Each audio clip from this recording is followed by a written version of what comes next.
Right, over to you, hopefully to make us some interesting cocktails. Yeah, of course. So I think a good thing to start off with, we'll definitely go through an old fashioned, and I've got the ingredients for a bullseye beer here as well, which is one of my favorite things. But I think to start off with is more, I kind of wanted to talk a little bit about how kind of the cocktail is constructed. It's pretty simple. Can you hear me? I think one of my earphones is dying. Yeah, I can hear you. Yeah. So it's kind of, think about sort of how a whiskey sour is made without the egg white. So it would be kind of lemon juice, sugar, and whiskey, basically.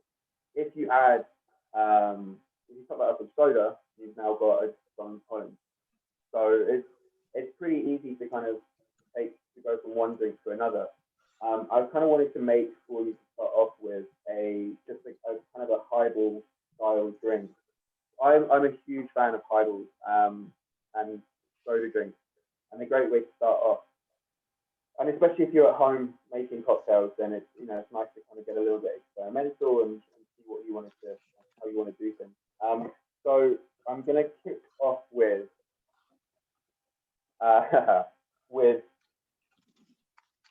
essentially this is Strega.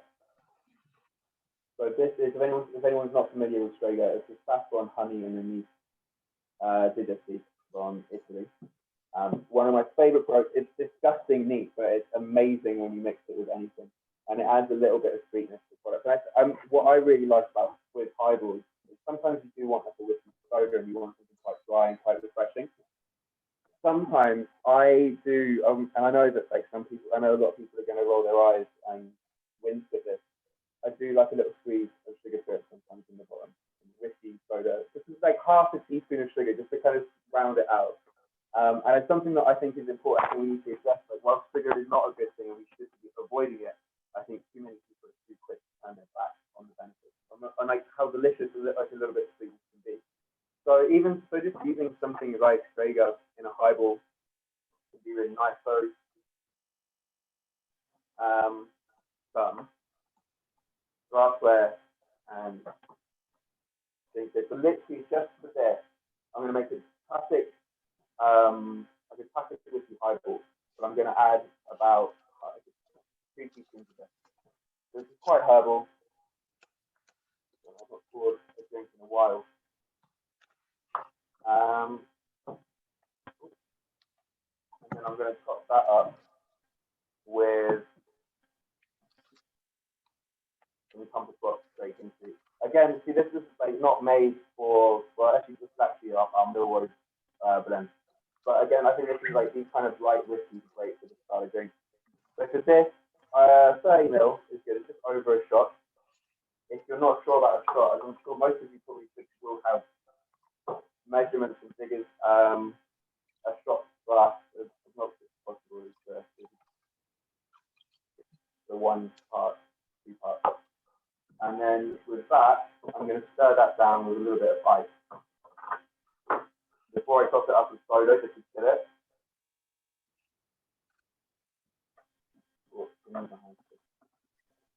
Chris, can I just interrupt, because Soren probably hasn't seen the message. A number of people can't hear you very clearly.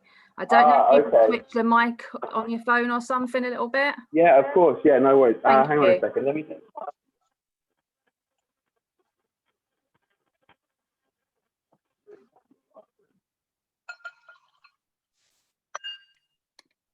you guys hear me now?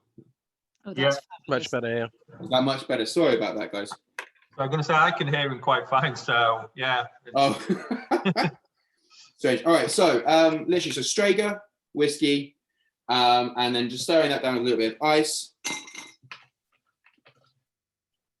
And I've busted out my good spoon for this. If anyone's familiar with Gaz Reagan, the bartender who sadly passed recently, he was famous for stirring his drinks with his finger. Cocktail Kingdom, before he passed, made a cast of his finger and put it on the end of a bar spoon.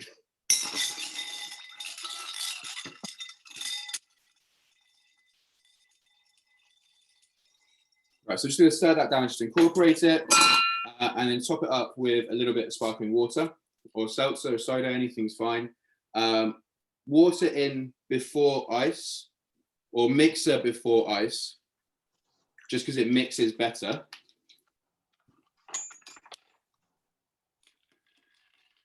And then I'm going to use a little bit nicer ice for just to finish it off.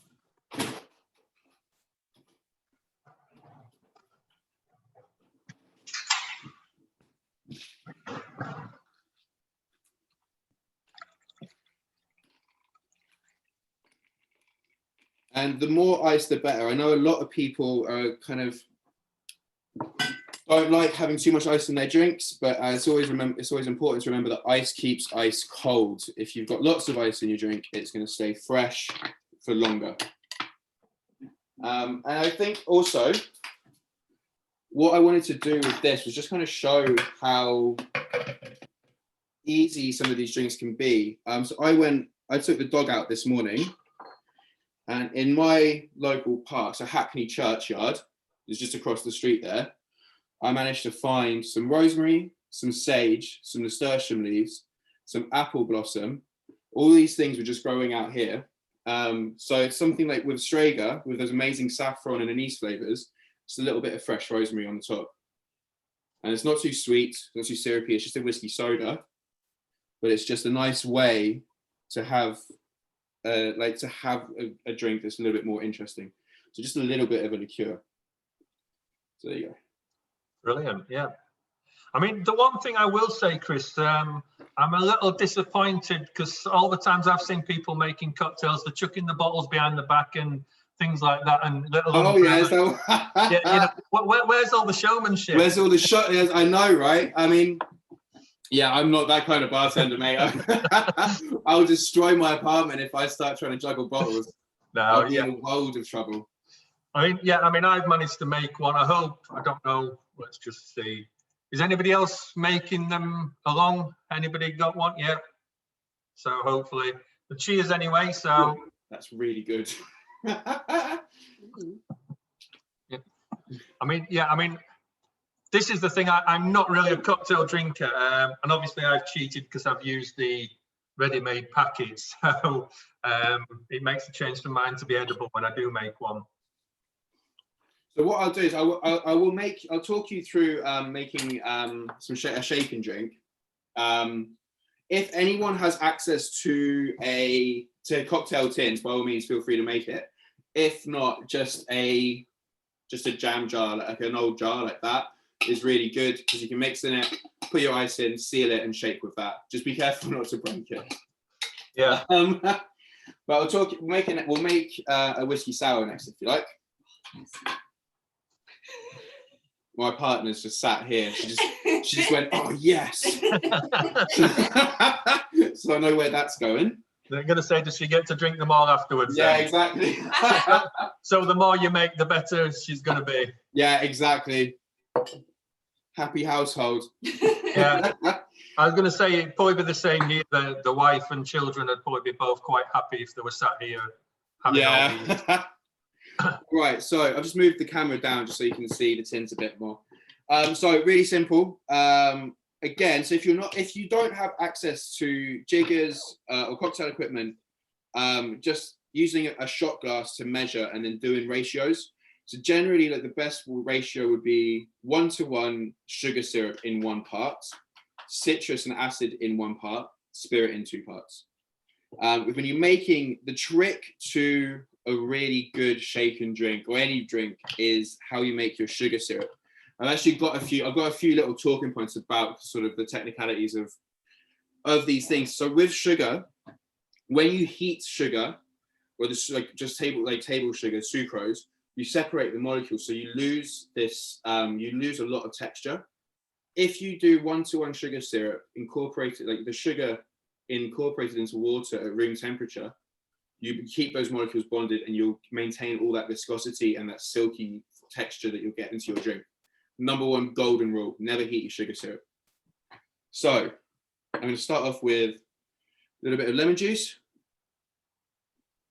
just fresh lemon, sugar syrup, equal parts, and then I'll use a bit of Buffalo Trace bourbon in that. That's perfect, because actually one of the questions was, is bourbon and rye more versatile for a whiskey cocktail than Scotch? So yeah, they're more, I think America is the home of the cocktail, right? So a lot of the recipes that we use, can't I just stand in it? A lot of the recipes that we use have their foundations in American drinks. So generally for the canon of whiskey drinks, yes, bourbons and ryes are the ones to go to. However, it's not more of, I don't know if it's a question of versatility. I think you can sub out Scotch in most drinks, and well, Scotch or Irish or European whiskies, and they work just as well. It's really just what you're after in your drink. So in the second tin, egg white. So this, don't ever try and put the egg white into your cocktail, because if you drop anything in there, you'll lose everything. So we think of a whiskey sour as being the egg white drink. It's actually what's known as a Boston sour. A sour style drink is just lemon, sugar, and spirit.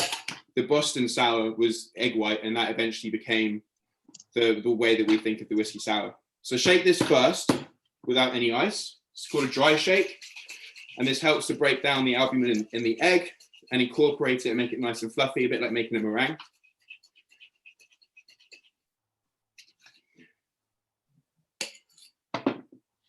I'm so nervous doing this in my kitchen. Chris, if someone's vegan, is there a replacement for the egg white, like the Yes, there chickpea is. juice or whatever it is? Yeah, so you can buy, it's actually quite a big market at the moment, is you can buy frothing agents, which will do the same thing, or aquafaba, which is the water from chickpeas. Yeah. Aquafaba, depending on its viscosity, it does need reducing a little bit before you use it, but a lot of people have like huge successes with it. I'm not a big fan of aquafaba. Everyone disagrees with me, but I think it has a smell. Well, chickpea smell. So. But exactly, and water kind of really has that smell. Even though everyone says it's not, they can't. It's imperceptible once you've mixed it. But I don't know. So when you're shaking, you want all of the ice, as much ice as you can get into your tin. Otherwise, what's the point? You want to the larger the mass of the ice in there as well. So if you can shake with blocks, the more air will be incorporated into the liquid. So again, it will give you this really nice frothy texture. And that goes whether there's egg white in there or none. So the amount of ice in there is just purely to get the air in then? So yeah, so the larger the mass that moves through the liquid, the more air will be in there. But also the more ice that's in there, the colder it will be. So you want to kind of, when it comes to dilution and chilling, you want to chill faster than you dilute. Right.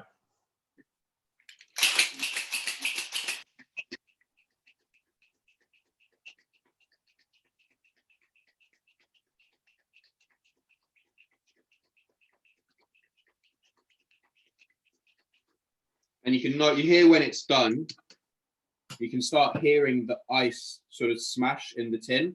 So It stops making like a solid thud and it starts making like a powdery sound. At which point your ice is useless to you now. It's just going to break apart and melt. With egg white drinks, I give them a little knock just to get any air out. So it just gets a little silky texture. And serve them up. Also, you may see some bartenders fine straining. I buy 2 strainers at a time, take the spring off one, and then double spring it. Right. So it makes for a better filter. So no need to fine strain.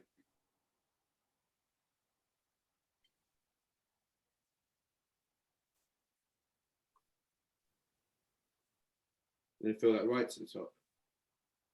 There you are. And then some people say that egg white kind of has a bit of a smell as well. So if you want, you can just finish it by expressing lemon oil over the top. And that kind of gives it like a really nice fresh aroma. Right. Any questions on that one? That's for you. Oh, thank you. I've got one. Well, then, I can. I was just wondering about the glass. If the glass makes a big difference to your drink, if you think, because I have really small cupboards and we live in a tiny flat, so we only have tumblers. And I do everything. Your glasses are just big. Your Yeah. glasses are just bigger than everybody else's. Your cupboards are normal. Yeah, fine. So only tumblers. So I mean, I guess yes, I think glasses do make a difference. I actually like stemmed glassware over. So I mean, even just like my highball is just in a small on a short stem. I think they look a bit better, but yeah, I think depending on the drink. So with like a whiskey sour, I wouldn't want to serve a sour over ice, just because if the ice melts, the water is going to separate the emulsion of the egg white. But then at the same time, you don't want warm egg white drink. So better to serve it in a stemmed glass, so you hold it from the stem and you don't warm it up. Mm.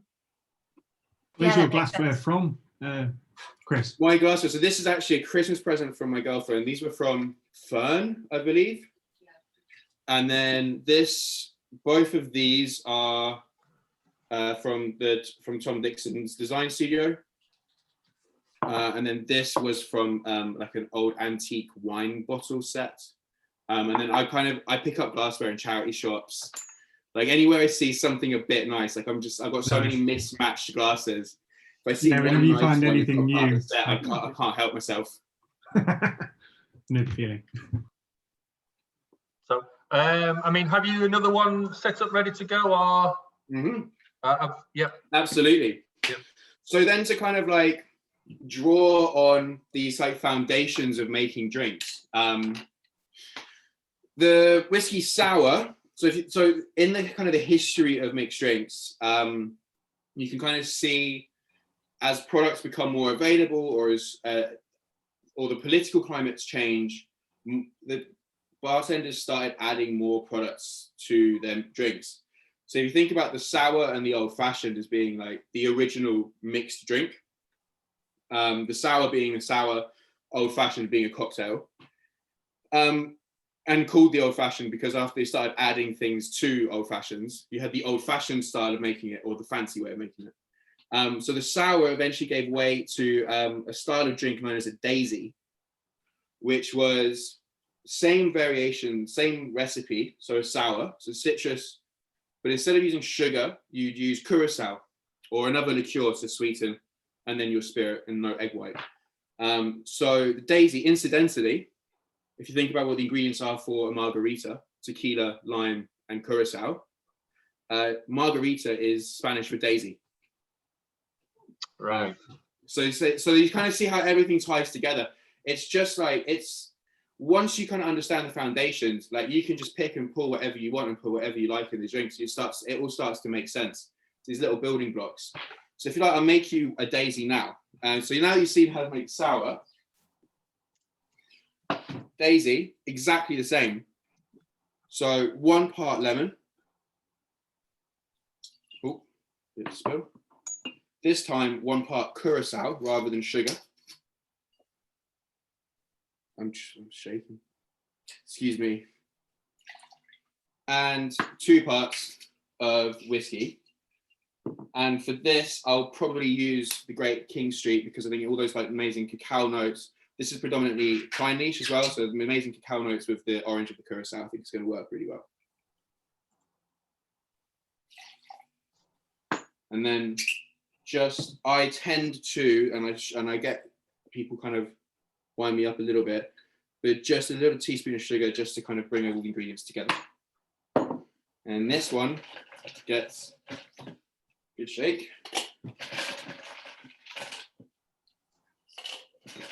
Nice. Lots and lots of ice.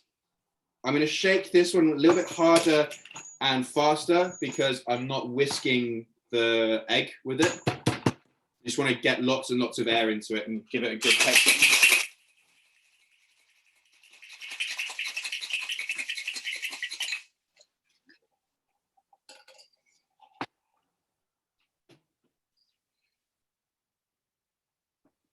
And then,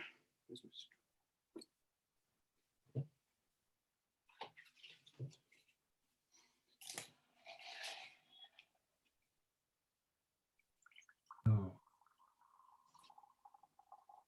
Do you want to just mute, Ed? Thanks.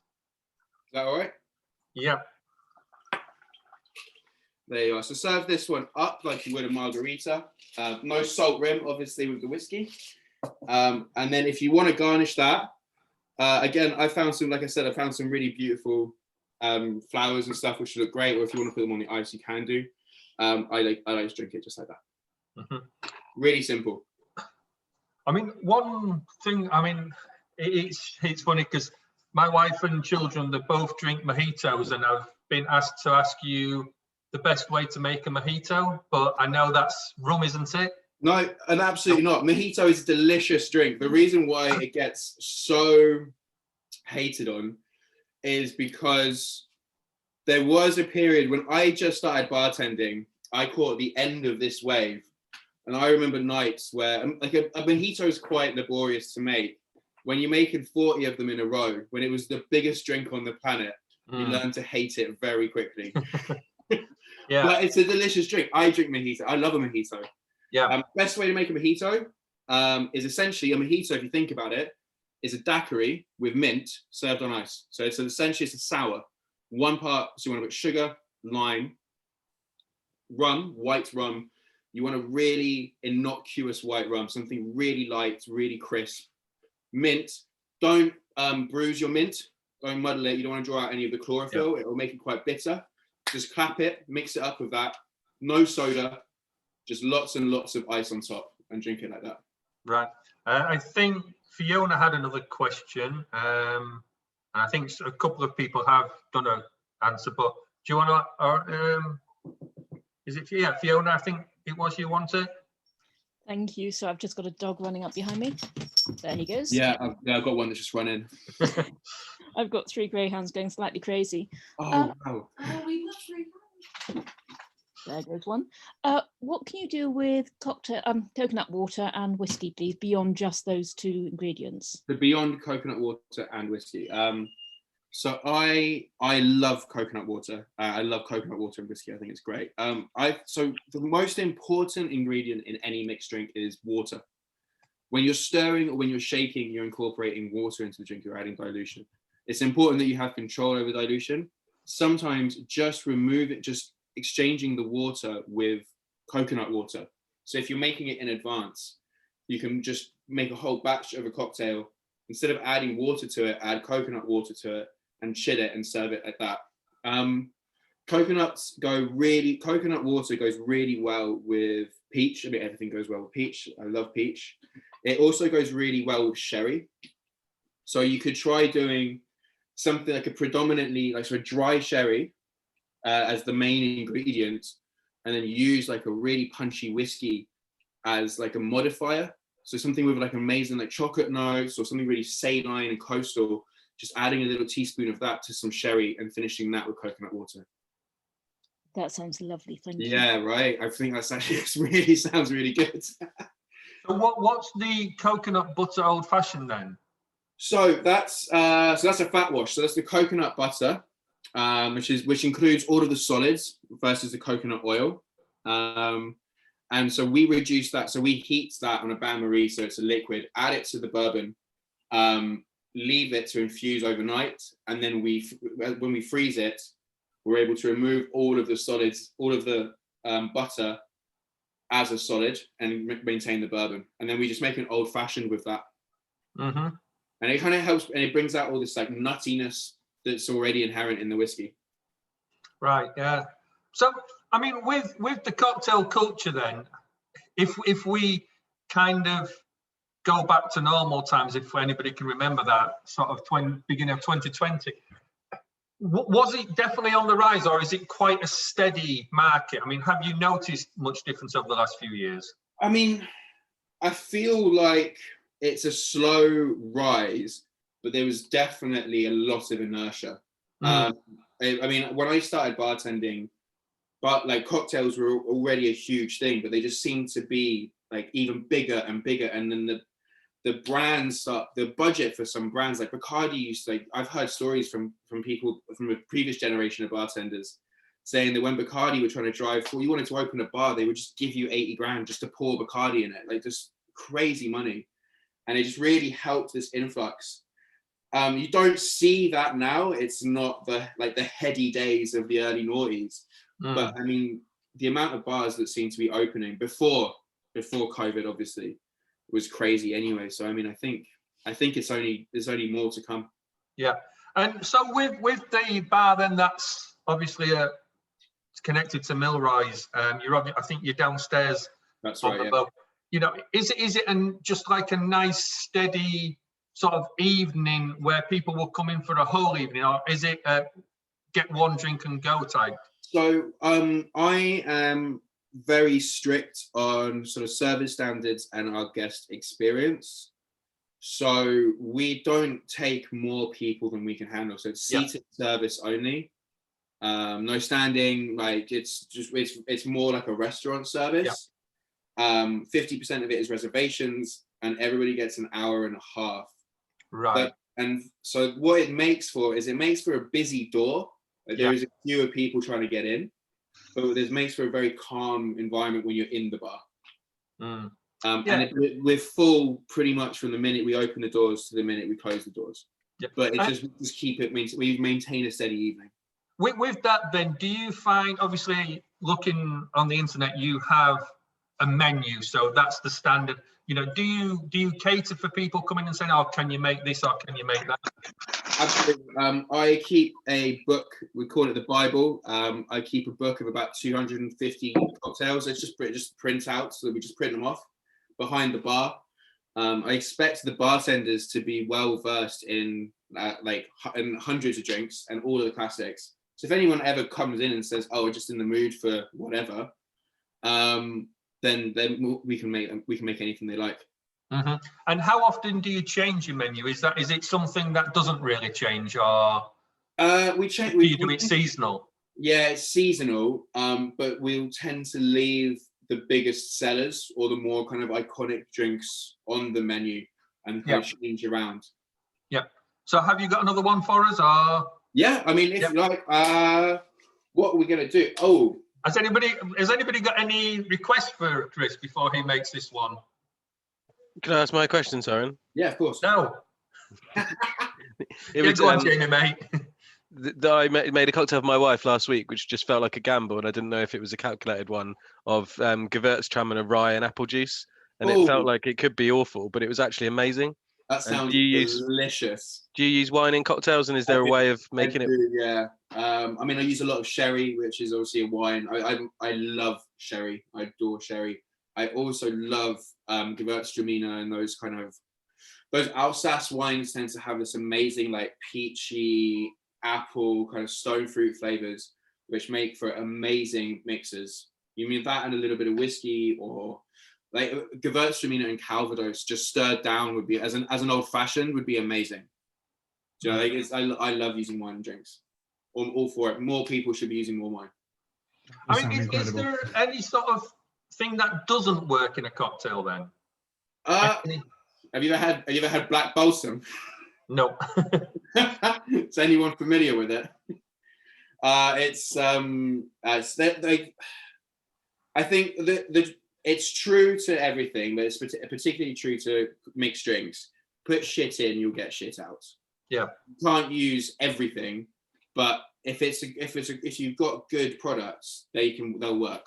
Yeah, no, I'm just thinking, because things like liqueurs and stuff like that, do they go well, or is it just doesn't mix together? Or is it... a lot of liqueurs? I mean, I'm all for using liqueurs. I've got some oak moss liqueur on the shelf there, which is amazing. They use oak moss in like a lot of perfumes and stuff. And I'm really curious about getting like lots of things like that. Yeah. We used to have a trick drink for annoying customers, which was the concrete mixer. Oh, is that the one with the Baileys and the Baileys and lime? Yeah. Oh, I remember somebody doing that to me on my birthday. Yeah, that's not nice. but Oh. it proves a point quite nicely when you need. Yeah, it does. It does. Yeah, not everything will work, but I think I think if you're using good products, then yeah, I think you should always be able to make something work. Mm. So has anybody got a cocktail they'd like making, or? I was thinking of making for you a Boulevardier. If anyone's familiar with a Boulevardier. Go for it. Andy loves them. Oh yeah. And Love Andy's them. drinking. Is that what we're Yeah, they're drinking? Brilliant. Andy's our resident mixologist. I love a Boulevardier. Absolutely amazing drink. Andy, have you ever had an old pal? He's got no pals at all, mate. I'll tell you now. Yeah, classic, mate. Yeah.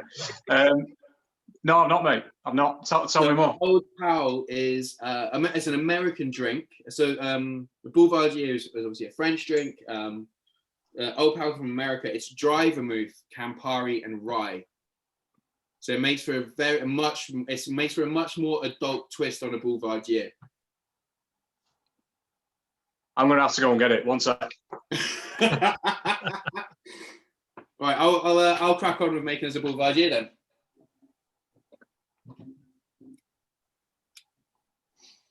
Here we go. So so many people think of the Boulevardier as being sort of the whiskey Negroni.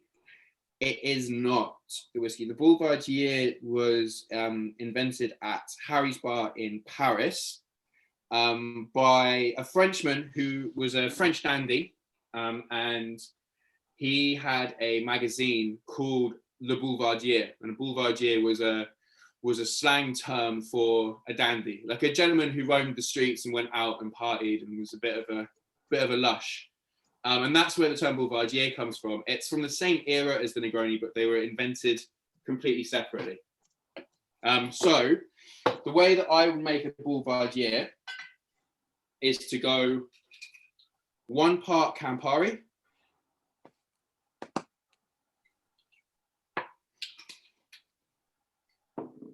1 part sweet vermouth. I'm using Martini Rosso intentionally. It is my favorite vermouth. It makes the best drinks. I find Carpano, Andy, to be a little too sweet and a bit too rich for my taste. I prefer my sweet vermouth to be a little bit leaner. And bourbon. So 2 parts bourbon.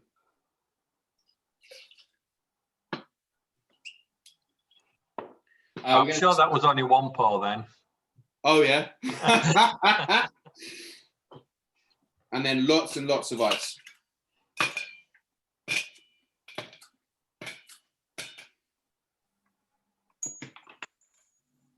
And a finger. So when you're stirring, so the reason you stir these drinks is because you want to get them really cold, and you don't want to incorporate any air into it. You want to maintain as much viscosity that can come from when you chilling down the alcohols. They're also about the same density, so you shouldn't need to kind of incorporate them too hard. When you're stirring, I remember learning that your stirred drinks need to be coming out at about -4. So you feel it kind of go below 0. I reset my fingers at the top of the tin where it's warmer, and then I bring them down to the bottom where the liquid is, and I can feel that, to see how the temperature is. So you want to try and get it really, really cold. The better the quality of your ice, the colder the drink's going to be.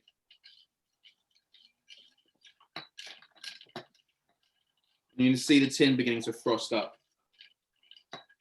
So are we better off doing our own ice at home from bottles of spring water, etc., or go and buy Lee bags for £1 down at Tesco's? I mean, I've got all of them around here. I've got the ones I made, a bag from the weekend that I'm polishing off at the moment, and my silicone ice tray. Cool. The silicone ice tray, the one that I'm using, is actually the lowest quality, I think. It's not one that seems to be the worst. The bag you get from the supermarket is what we refer to as double frozen. So it's when it started to thaw and then it's refrozen. So it's very hard, very dense. So it takes a long time to dilute. So it maintains low temperatures for longer. Okay. But then if you want to do a block that's going to take ages to melt, yeah, just use some spring water, cut an Evian bottle in half, put the whole thing in the freezer. It's a really good idea. And then just stir with that, because it'll take ages to melt and you'll just get a really cold drink. But the only thing is they can take up to 2 or 3 days to freeze. Yeah. So you just got to plan in advance. It should, at the moment when I start, I'm not planning my drinking at all. It's just, yeah, right, tonight it is. Let me see what I've got in here that we can use. Oh, that's a good glass for a idea. Yes, well, some of the water stuff depend on where you are as well, because I know, generally speaking, up north we have pretty nice soft tap water. Whereabouts are you? I'm in Lancashire. Yeah, you'll have great water, won't you? In London, the water's terrible. It's just full of magnesium and stuff. Like, it's just, when you make ice cubes from your tap water, they're white. They're white because of all the stuff that's frozen into them. So, Boulevardier. Again, I serve this up. I've just spent time diluting it. I kind of want it to stay where I've made it. Now, I normally would serve this with a cherry. I don't have a cherry. Some people would lean to an orange, but with the Campari, I like a little bit of lemon. So I find that the lemon oils bring out the sweetness in the Campari. So, cheers, guys. Boulevardier. Yeah, cheers. Yeah. So obviously you've got a bunch of stuff in your house that we've never heard of, like moss, liqueur and things, but what would you say would be the main staples for making cocktails at home? Main staples: citrus, sugar, spirit. With that, you'll be able to make anything. You can make a sour, you make Collins, you can just have a whiskey and soda, and then you can have a tequila and soda, or if you've got grapefruit as your citrus, you top that up with soda, you can have a Paloma. So they're all the cocktails are fundamentally the same across the board. They've just been renamed and slightly altered. But once you kind of see the family tree of them, that's it. So I would get yourself any spirit, make sure you got citrus, sugar syrup, and then after that, whatever catches your eye at the shop. If you see a liqueur or anything, Benedictine is really nice. I love it. It's really herbal and it's got an amazing anise flavor to it as well. Just a splash of that in lieu of sugar, and you can just change the dimension of a drink altogether. I mean, as a shameless plug, when you say get any spirit, I do understand the English whiskey company's whiskey is absolutely perfect for making. I've heard that actually, yeah. Pretty nifty. Yeah, I'm pretty sure that's one of the best ones to make.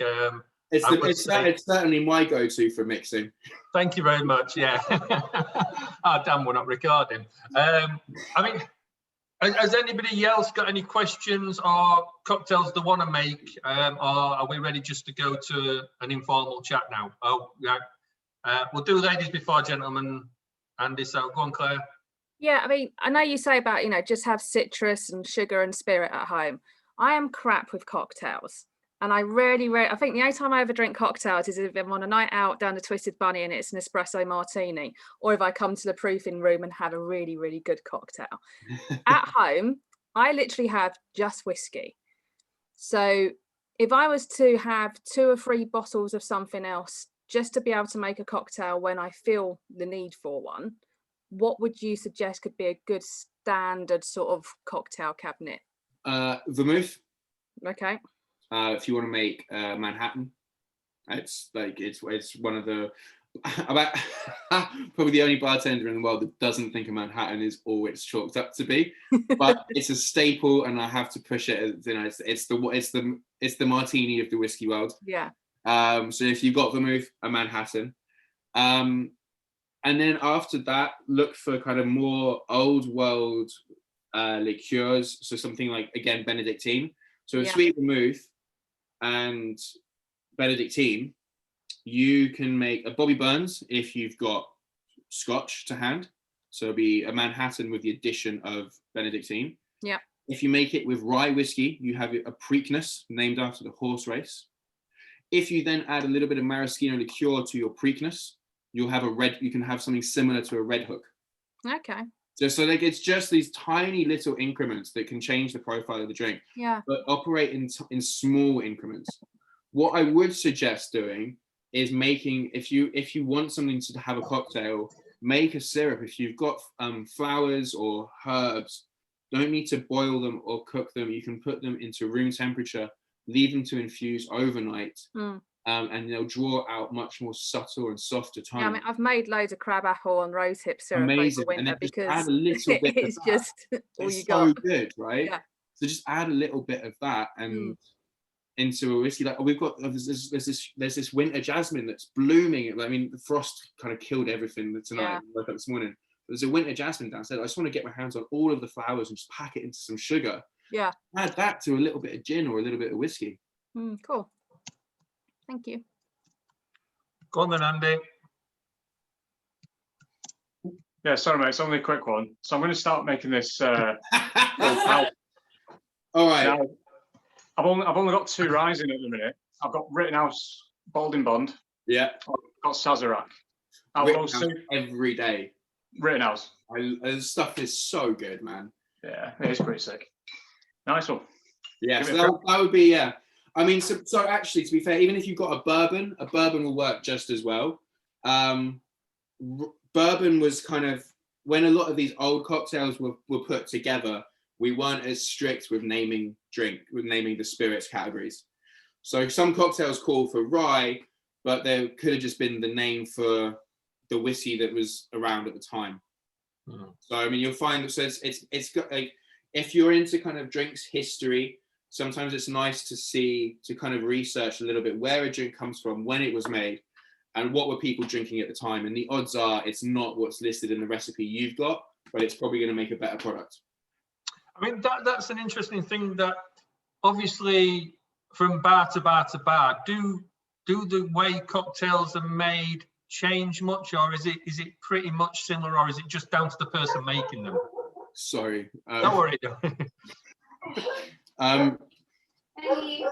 Yeah, so they'll change from bar to bar, certainly. There doesn't seem to be like there are standardized recipes, but they're all a bit shit.